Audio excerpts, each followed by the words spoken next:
Okay, polytrauma rehabilitation transition program. So ito yung mga doktor na nag-handle ng cases for both physical and cognitive problems. Ibig sabihin integrated physical at saka mental yung hinahandle nilang program. Kasi kagabi may nakita ko sa Instagram na isang doktor na babae nakalagay pangalan niya MD, medical doctor, and then nakalagay sa baba PTRP. So ginugel ko. Ang nilabas ni Google is polytrauma uh, polytrauma transitional rehabilitation program.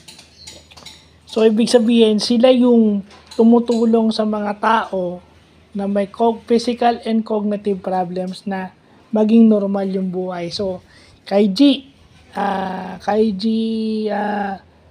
kay G Masmela Jr. at kay Ate Mayumi Ferrer, ito yung mga doktor na kailangan hanapin natin at kung kailangan makipagkilala tayo sa mga doktor, sa society ng mga doktor na to dahil baka meron tayong kakilala na humingi ng tulong sa atin o magtanong sa atin, ito yung mga doktor.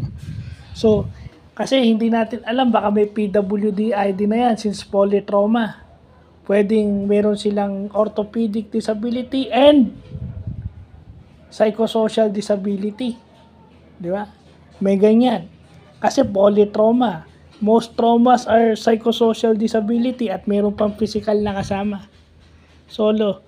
Polytrauma rehabilitation transition program. Polytrauma Transitional Rehabilitation Program, PTRP. Kasi yung PT is Polytrauma Rehabilitation Program. So yun. Yun yung nalaman natin. So PWD vlog to. I-share natin to sa Disability Forum PH.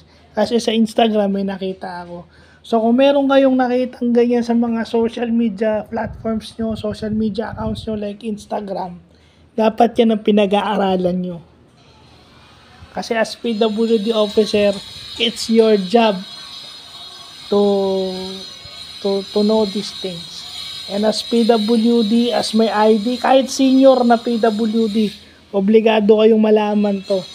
Kasi kung meron kayong mahal sa buhay o kakilala na nagsasuffer ng polytrauma o yung maraming trauma, ayan.